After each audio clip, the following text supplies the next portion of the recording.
What's up, tribe? Thank you for being here and welcome to my channel. Today's post is titled Ties. As this is a dialogue between Matias and his higher self, I'll be referring to Matias as me and to his higher self as I am. Me. If emotions are internal, vibrational, electrical, and chemical reactions, consequences of external causes and pulses, and feelings are reactions, consequences of internal causes and pulses in relation to the external, and both are evolutionary developments for survival in the environment, then what we feel for others is only a mechanism for identifying what is good or bad for my life. I'm afraid to say that it is. Feelings and emotions are an evolution of the nervous system. When you touch something soft with your hands, or smell something delicious, or see warm colors, all this reminds you of the safety of the uterus. Your nerves send a signal to the brain saying, "This did me good because it created me and gave me birth. Therefore, it is good."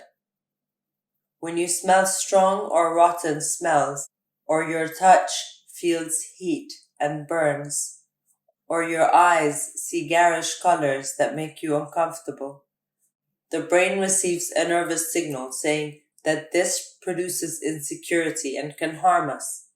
Nature has developed in these parameters so that your entire nervous system can identify what can kill us or give us security. With millions of years of evolution, among mammals especially. This nervous pulse developed as a reactionary movement to these stimuli, which is called emotion. And in certain mammals, such as cetaceans, pachyderms, and hominoids, sentiment was developed. The ability to not only store emotional data in the form of constant sensation, but also turned it into an interaction mechanism that generates links between individuals of the herd. This was useful to build trust between the parties, and in this way survive better by teamwork. The emotional and sentimental ties with others, then, is a nervous survival mechanism of the individual.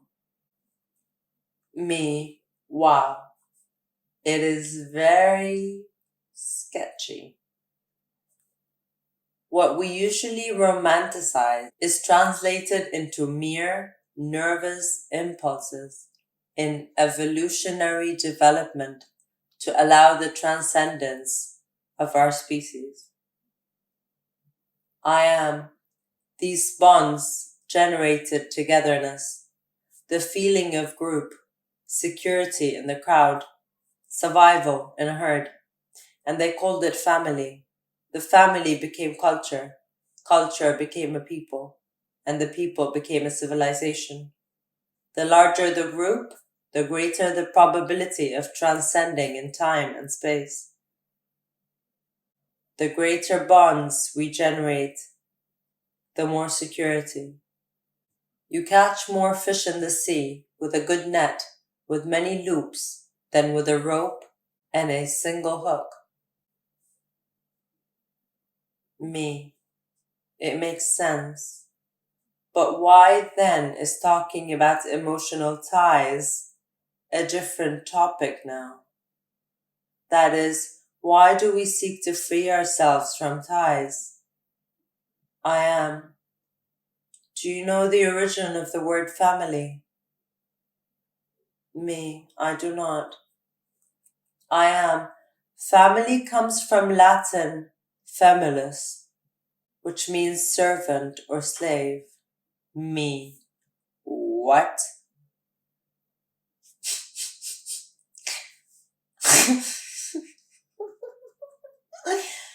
I am. The word famous is to say to be hungry.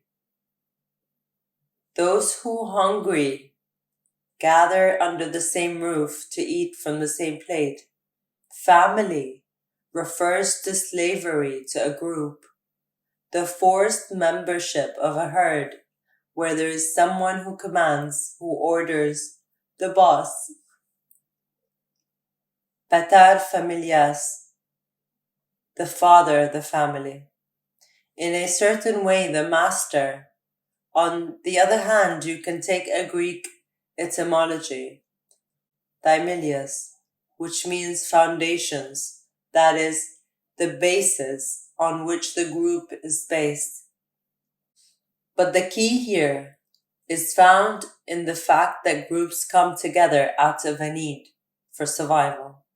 And that is why everyone has conflicts with the family, because everyone in a certain way feels trapped like fish in the networks of ties created by millions of years.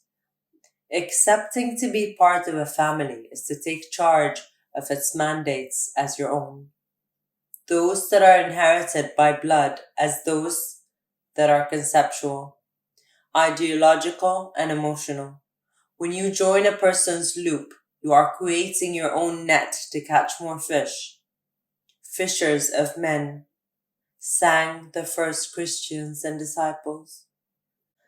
Those who from weaving nets to fish in Galilee went on to weave nets of words to fish for people, to create a network. You have to tie the knots of the ropes and ropes, something that is called bind. If the network that unites people has been broken, the concept is relinking, which in Latin is said religere, origin of the word religion. When you join a person's loops, you are creating your own net to catch more fish. Me, wait. This is going around the bush. What you are trying to tell me is that each family, in its efforts to stay together, what it generates is a religion of slavery? I am exactly that. Me. But then what do we do when we talk about healing ties? I am. Buddha has said, if you have to feed a group of, say, about 10 people, it is better to sacrifice a single heart than 10 hearts. That is, a yak will feed 10 people for many months, when 10 fish will only feed 10 people for a single day.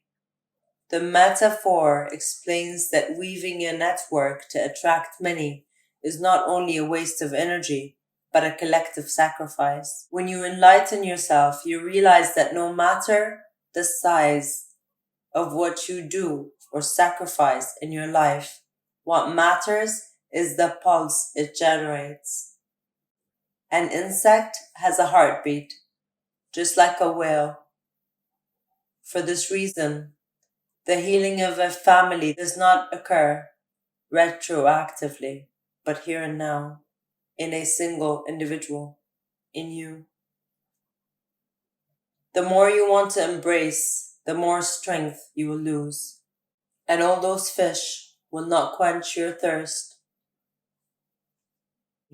So in everything I do, one of the things that I have to learn, both in my family, friends, and in the network of consciousness and people that I am generating, is that I waste energy trying to expand the group, and that the myself will be stronger the more I focus on myself than on them. This is what I'm noticing in these 2 months, in which I have been more dedicated to myself, and the network seems stronger. I am, exactly. And applied To the entire family of each individual, it is the same. The longer you get ready to try to get everyone else to be united, the more force you lose to create unity from yourself. Sometimes trying to fish a lot, you don't have the ability to manage it, and you and yours are left hungry. Me, multiplication of the fishes, the miracle in which Jesus the Christ, with 2 fish, fed hundreds of people. That's what you mean by a heart that feeds more people than 10 fish. I am. Miracle, miracle comes from the Latin miraculum, which means to look with admiration, to be amazed. And what he did was amazing. An ancient technique that allows each individual to generate their own internal food instead of giving or receiving external food. Me, I eat.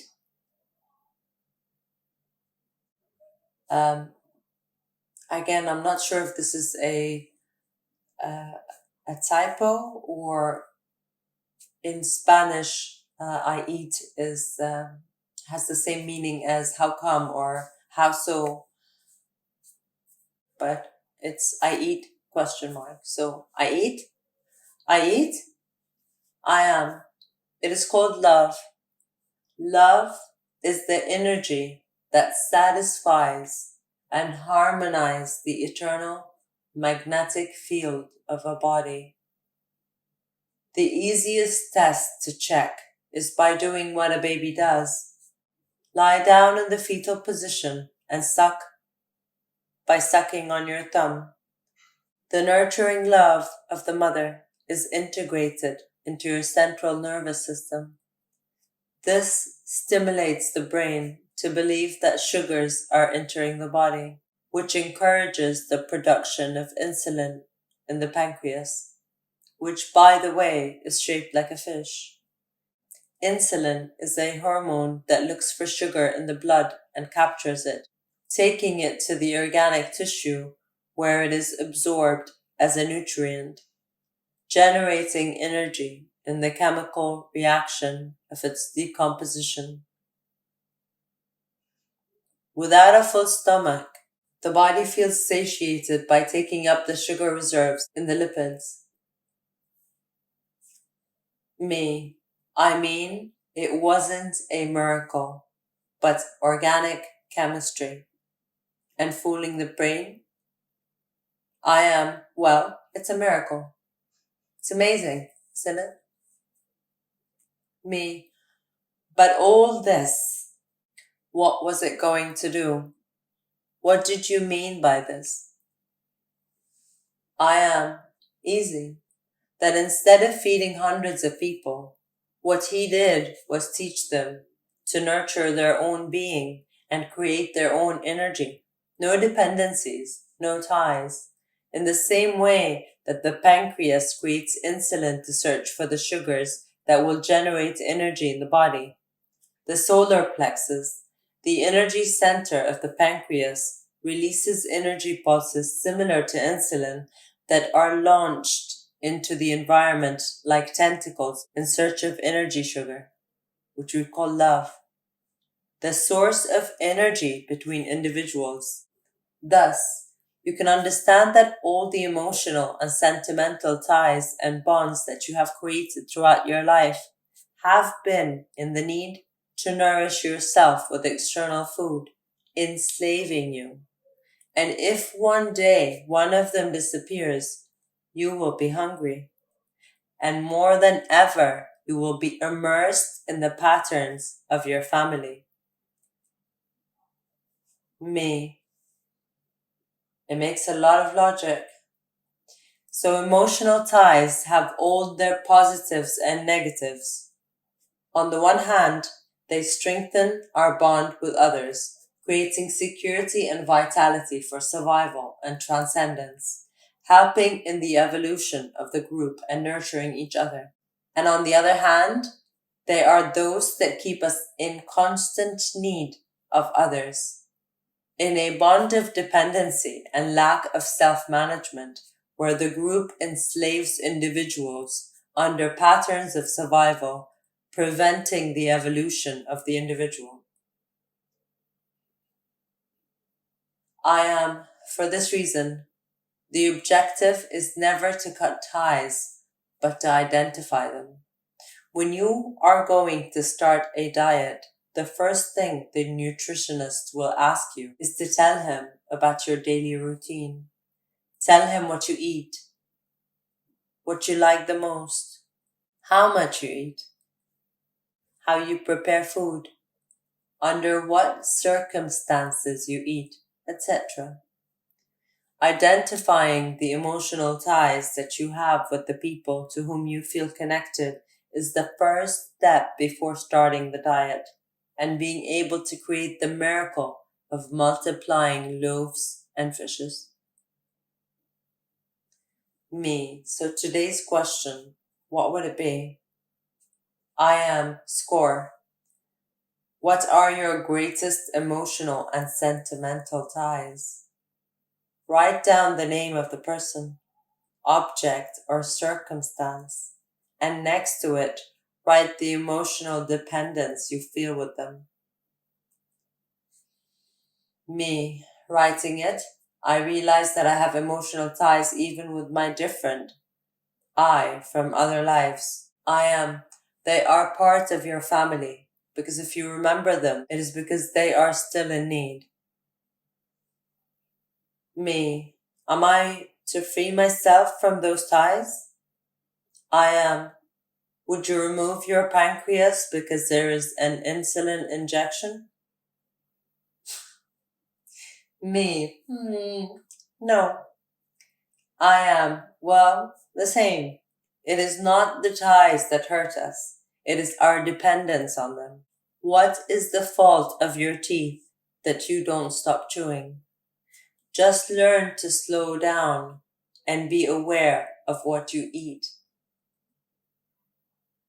Me. Sure. It makes more sense. We must not cut ties. To heal is not to let go. To heal is to resignify the tie. To understand it as a form of human evolutionary development, but something that we are not knowing how to use well. I am. Identify them. Recognize the function of those emotional ties. What emotions and feelings flow through them to those people, and you will discover what nourishes you in life or what you need more in it. Me. I was left with another doubt about what you said. I am. Tell me. Me. You talked about relinking, joining and weaving networks is equal to religion. And my task at this time is to reweave the planetary network. Does that mean that I am doing a religion? I am. Yes. Me. But that's exactly what I don't want because that creates the image of a sect. I am. How many people follow you on social media? Me. Miles, I think. I do not know well. I am. Could you consider yourself followers? Me, I guess. That's why they're called followers on social networks. I am. Sect comes from the Latin seguire, which means to follow. Cultists, therefore, are all followers of a philosophy. Me, oh, you just destroyed me. I am. Do you consider humanity your family? Me, I do. I am. So they are all slaves of a network of memories, which means in Latin, return to the Sacred Heart, recordus. Me, God, you just practically destroyed everything I do in 3 sentences. I am. I'm glad. I put it in one, if you prefer. Family, religious, sect, returning to the Sacred Heart. Me. Why are you doing this to me? I do not understand. I am. So that you understand why, for many, what you do is murky, dark, and is linked to ancient religious beliefs. And above all, so that you recognize that all your life you have sought to escape from what you built. You have sought to disengage, deny, cut the tie with what you have inevitably created. For 900 years, when as Sigurd, you denied religion, frustrated with Christ, and promised not to do the same. Instead of understanding why you were doing it, you have tirelessly fled from religions, from messiahs, from sects, like those who deny a part of their family, who cut ties with a partner, who fight with their parents, and then end up being like them, making the same mistakes. You have an undoubted conflict with the bond that you wanted to cut 900 years ago. And to your misfortune, the cosmos is an organic entity that rebuilds broken tissues, cell regeneration. Me. I wasn't expecting everything you're telling me at all. I am, because it is easy to write on the list that your greatest ties are with your mother. Because it is easy to write on the list that your greatest ties are with your mother, with a friend, with a love, but it's more difficult to see the obvious. Therefore, because it is easy to write on the list that your greatest ties are with your mother, with a friend, with a love, but it is more difficult to see the obvious. Therefore, it was necessary for you to ask me the question. Me. So, in the eyes of outsiders, I have become exactly what I hate and deny being. How do I stop being?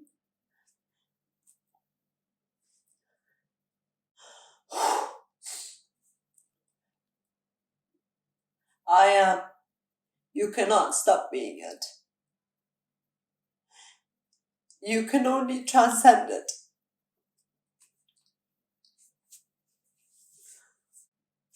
You can only transcend it. Religions and sects have the same origin. They are the same. The sects are currents of philosophical study, and the religions are those who unite their students under the same motto. We could say that a religion is a university, and a sect is its students and teachers, all of them seeking education, which precisely implies returning to the heart and finding the answers of the universe within, uniting all the parts and members of the body, of the reality. That is to say, remember. The problem is when it is taught from the mind, from oblivion, and the university turns against its students, those who seek to know more than what the annual curriculum establishes. Thus, the religions begin to prosecute the sects because they question the institutions, and the sects must hide. Religions become schematic, heartless monsters, and they fall into oblivion due to the lack of miracles. That is, bad and unmotivated teachers that lead to the loss of interest and student amazement. It is the crisis. Religion is the one that everyone knows as the institution that everyone fears. And it is those revolutionary students who have created the conflict that terrifies everyone. The basics of philosophical education have been messed up. The basics of philosophical education have been messed up. And that's what you're afraid of. Being mistaken for an oppressive institution or a troubled student. But if something good has given you Sigurd, it is precisely the freedom of institution, the search for the philosophy of freedom of the individual, of each being that seeks the truth. Now you know that the question is more important than the answer, and that the student is the key to the teacher. There is no Christ without a message. There is no truth without philosophy. From the Greek philo, love, Sophia, wisdom. There are no philosophers without streams of followers and thinkers. There is no foundation or firmness without a network. How did you intend to create a movement without recognizing these parts? How do you intend what you create to work if you deny what you've created? Me, I think this day you have given me exactly where I least expected it. And I understand it, and I appreciate it. I see it clearly. I have denied all my life just what I am doing. I am. Do you know when you can see the solar disk in the sky? Me. When? I am. When instead of denying its light for fear of the brightness that it emanates, you dare to stare at it until the light no longer burns or bothers you, because you see beyond. What bothers you about the brightness of the sun is not the sunlight, but its reflection on the nitrogen, oxygen, and argon particles. It is the distortions that you fear and what hurts you, but the truth lies behind it. Open your eyes. Stare at him. Dare to go beyond your preconceptions and prejudices.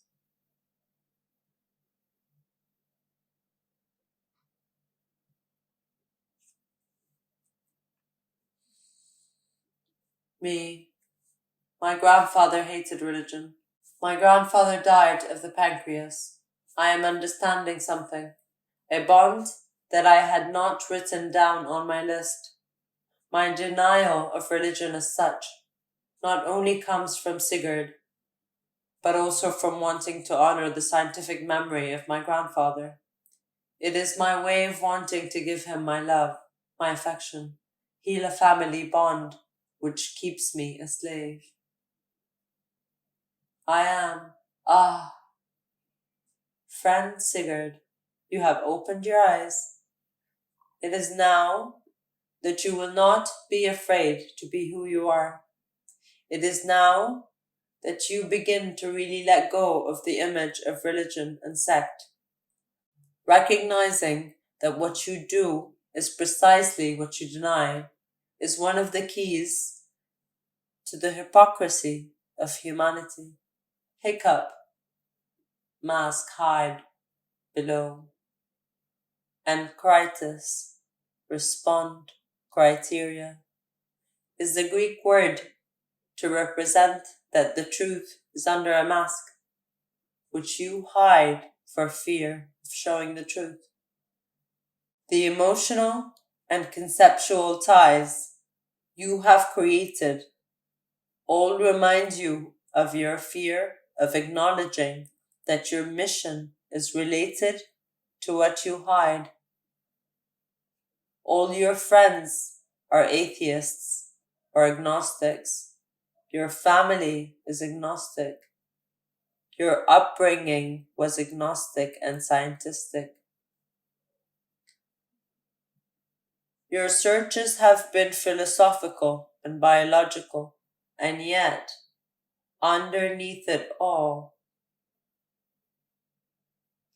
me, how do I live this in harmony? I am recognizing that both are your greatest ties.